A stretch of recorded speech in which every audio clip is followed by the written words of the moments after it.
Good afternoon, ladies and gentlemen. Welcome to the 23rd Conference of the International Society for Quality of Life Studies.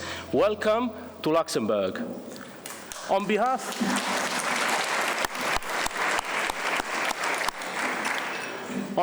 of the local organizing committee, I'm thrilled to welcome you today, to welcome the ISQOLS community, to welcome our partners, our special guests in Luxembourg, in the heart of Europe, in this very room that hosted the early meetings, the early plenary sessions of the European Parliament, which is at the basis of the foundations of our European organization. This year's theme is Redefining Progress, Achieving Sustainability and Well-being for All. We chose this theme because we thought we wanted to emphasize the importance to go beyond traditional quality of life studies and to embrace new topics such as social and environmental sustainability. It is particularly difficult to speak about quality of life in times and days when quality of life is denied to people in various parts of the world, and when quality of life of future generations is seriously threatened. We hope this meeting will offer opportunities to provide new definitions, measurements, and policies to promote development. We know, for instance, that economic development can benefit everybody. In countries that promote social safety nets, protect social relations, reduce inequalities, this knowledge opens new avenues to develop strategies to achieve societal progress in the global north as well as in the global south. Our ambition is to make this conference an opportunity to further this research agenda, broaden it, and disseminate it to a wide audience, including policy and institutional actors. This is the room where all our plenaries are going to take place. This is the hemicycle. Outside of those doors, you will find poster sessions, you will find space from our exhibitors, and a space for coffee breaks, both here and on the ground floor where you registered. Then there is a little bridge that will take you to the place where parallel rooms are, and all paths are marked with signs. So, to make it short and leave space to the other speakers, I invite you to address me or any from the local organizing committee if you have questions or comments. I want to especially thank the members of the local organizing committee that helped putting all this together. Kelsey, Anthony, Chiara, Giulia, Fonyu, Nico, Sylvie, and I'm afraid I'm already forgetting someone. And I also want to thank the various volunteers that have generously donated their time to help us making all this possible. You can recognize us if you need, because we have a yellow stripe at the basis of our badge. So just don't hesitate to contact us if you need help. I conclude by a few thanks. I want to thank the Executive Committee and the Board of Directors of ISQOLS for believing in this project. And as we are celebrating the 30th anniversary of our society, I also want to thank the founding mothers and fathers of the society that generously offered their shoulders on which today we're standing. I want to thank STATEC Research and the University of Luxembourg for supporting us all the way through the organization of this event. And I especially want to thank our Emeritus Director, Serge Allegrezza, that will, in a few minutes, be addressing you. He has been quintessential to help us establish this research agenda in Luxembourg and to further it. My last words are for the sponsors, the National Research Fund, the Robert Wood Johnson Foundations, and the many others that I cannot mention all at now. So without further ado, I thank you all for being here. I wish you a great and fruitful conference, and I will now leave the floor to Jill Johnson, the Executive Director of ISQOLS.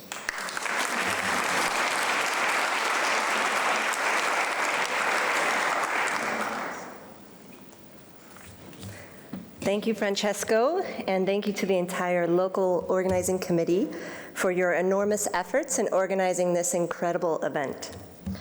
My name is Jill Johnson, and I'm the Executive Director of the International Society for Quality of Life Studies, or as we affectionately call it, ISQOLS. It's an honor to be here as we commemorate two major milestones, our 30th anniversary and our 23rd annual conference.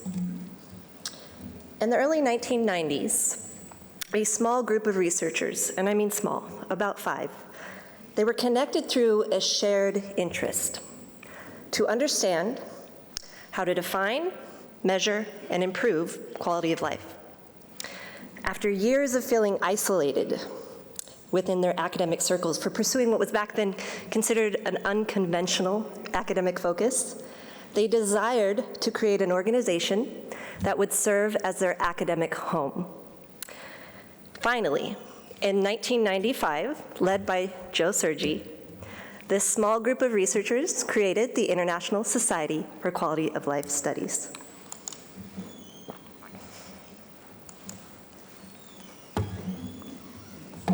Word of this new organization quickly spread. And 1 year later, in 1996, these founders and a handful of other like-minded researchers gathered together in the backyard of Alex Mikolos' home in British Columbia for what would technically be considered the first meeting of ISQOLS. There they dreamed about the future of their organization. I doubt they could have fully realized back then what would have unfolded over the next 30 years. That their vision would eventually grow into what we are now as a thriving global community, a network of hundreds of scholars and practitioners united by that exact same mission that was founded in 1995. Over the past 30 years, ISQOLS has hosted 23 annual conferences, funded numerous young scholars, and supported thousands of research projects. And we've also established a well-respected journal. Our influence has extended worldwide, as evidenced by our ever-expanding membership, our partners, and subscribers. This year's conference is our largest ever, showcasing how ISQOLS continues to bridge disciplines and transform insights into impact. These achievements could only have been possible thanks to the tireless efforts and unwavering determination by our founders. We owe them our deepest gratitude. Thank you. Thank you.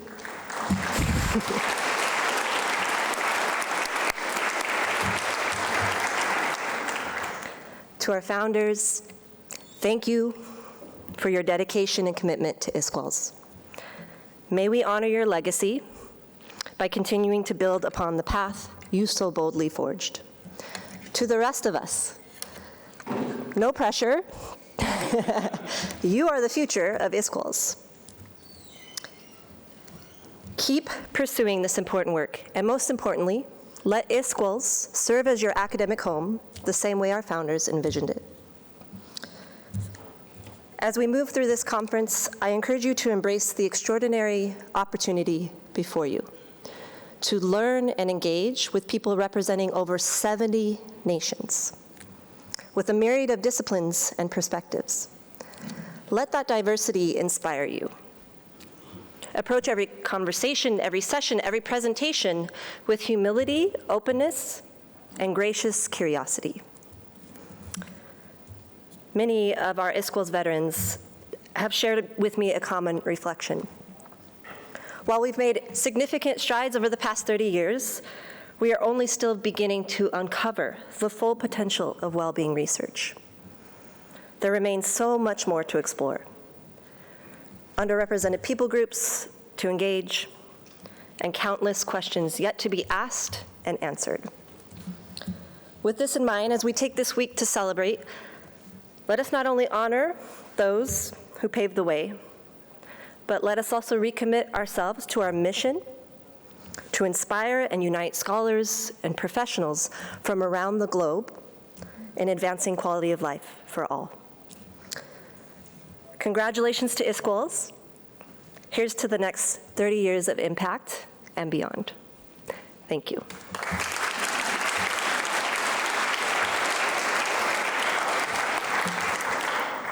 You want to do?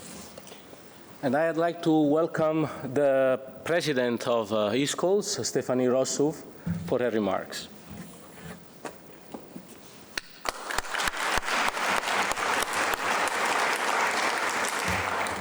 Ladies and gentlemen, distinguished colleagues, and dear, dear friends. It's a great honor to stand before you today at the 30th anniversary of the International Society of Quality of Life, here in beautiful, rainy, sunny, windy, cold, warm, 4 seasons in a day Luxembourg. So basically, welcome to Auckland in New Zealand. Flew thousands of miles just to be in the same weather. First, I want to extend my heartfelt thanks to Jill Johnson, and of course to the local organizing committee. Francesco, Kelsey, Chiara, Julia, Fengyu, Anthony, Nikos and Sylvie. Your attention to detail, your dedication and your hard work have not only made this conference possible, but are sure to make it truly exceptional. On behalf of all of us, we thank you for your tremendous efforts. May I ask for a round of applause for them, please?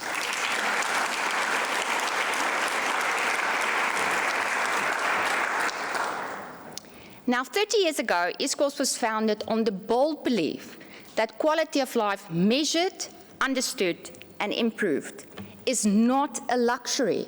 It is a necessity to build better societies.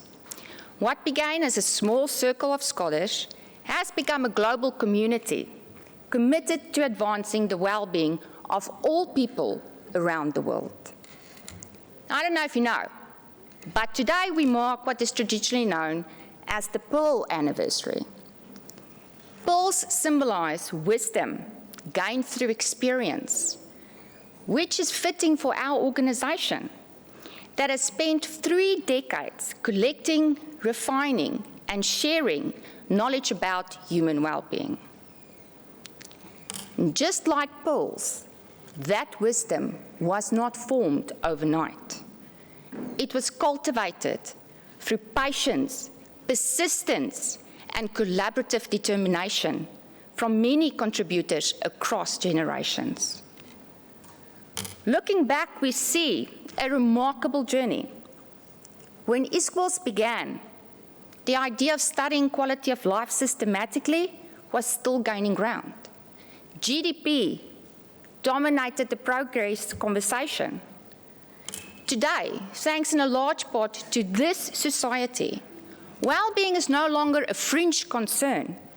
It is central to how we understand thriving communities, resilient systems, and just policies. Over these 3 decades, we have witnessed this field evolve from subjective well-being scales to complex multidimensional indices, from small national samples to rich comparative global data sets. More importantly, from disciplinary silos to interdisciplinary collaboration and integration. ISQOLS has not just tracked this evolution, it has shaped it. One of the most significant developments in recent years is the rise of big data and machine learning. These tools are transforming how we measure, analyze, and interpret well-being. From real-time social indicators to predictive models of well-being, we are now able to gain insights at a scale and speed previously unimaginable. But this anniversary is not just a time to look back. It is also a time to ask, where do we go from here? We live in an age of disruption, climate stress, political division, social fragmentation, and rapid technological change. The challenges we face are very complex, make no mistake about it. But our work is more relevant than ever. We have the tools to understand not just how people are doing, but why and what can be done to better their lives in a meaningful, equitable, and lasting way. We must continue to ask the questions. How can well-being measures be meaningfully compared across cultures and contexts? How do we integrate long-term environmental and intergenerational factors?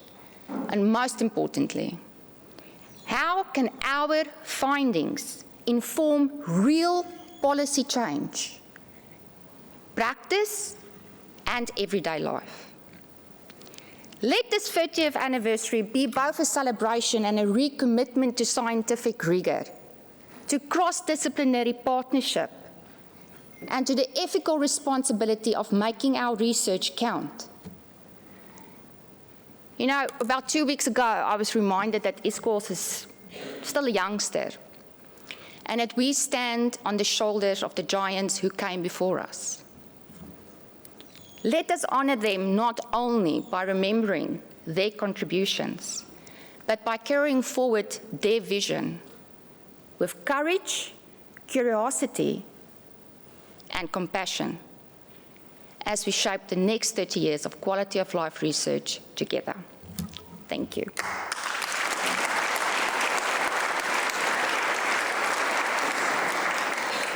Fantastic. Thank you so much, Stephanie, for these very inspiring words. And now it is my great pleasure to invite Serge Allegrezza for his opening remarks. Serge, the floor is yours. Thank you, Francesco. Do you hear me? Does it work? Dear Stephanie, President of the Association, dear Jill, as the Executive Director, and of course, dear Francesco. As the Chair of the Board of STATEC Research, I'm very delighted, I should say very happy, to address the 30th Annual Conference of the International Society for Quality of Life Studies this year in Luxembourg, in this hemicycle. In the beginning, it has been built to host the European Parliament, but Europe expanded very quickly, and so I think we never had the members of Parliament here, but it's a nice place to make important conferences. Tom Haas, the Director General of the Institute of Statistics and Economic Studies, so STATEC, apologizes he cannot be with us this week.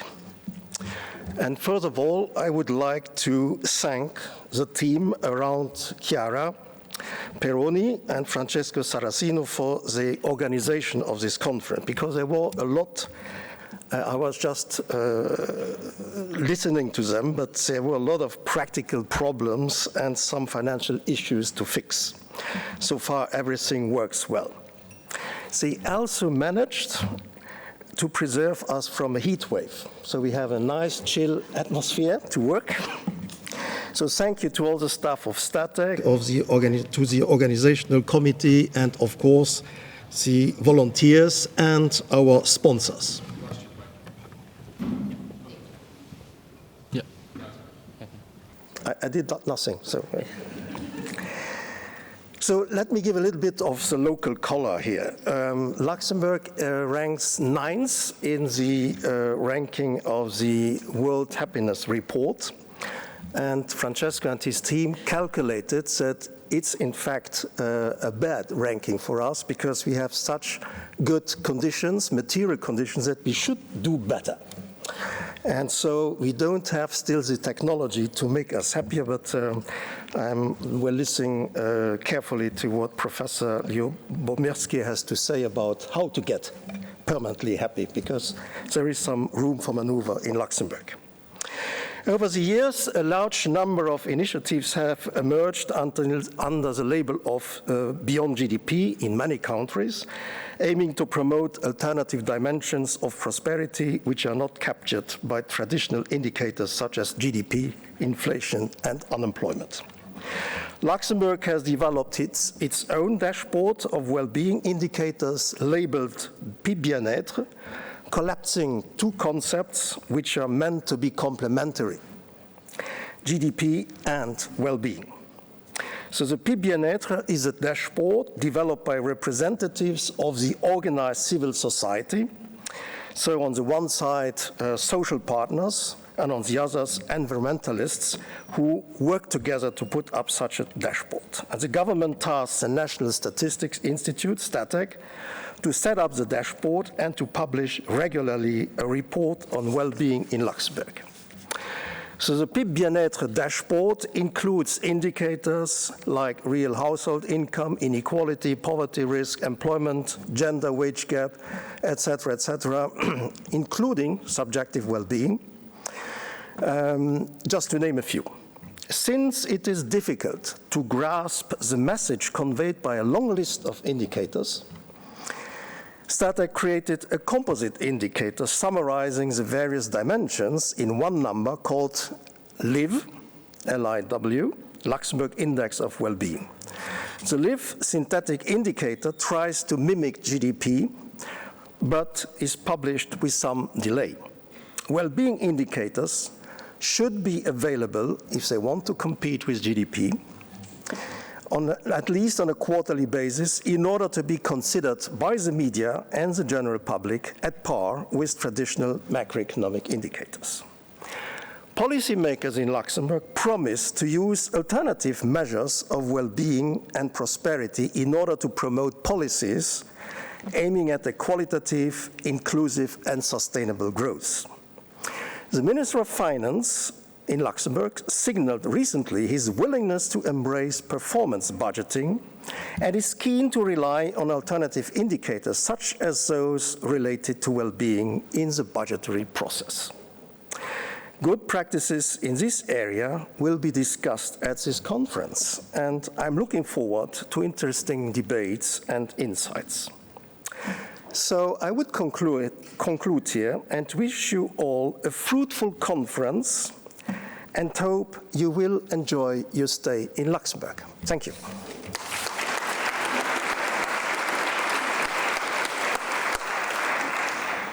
Thank you so much, Serge. This concludes our opening sessions, and now the conference is officially open, so fantastic.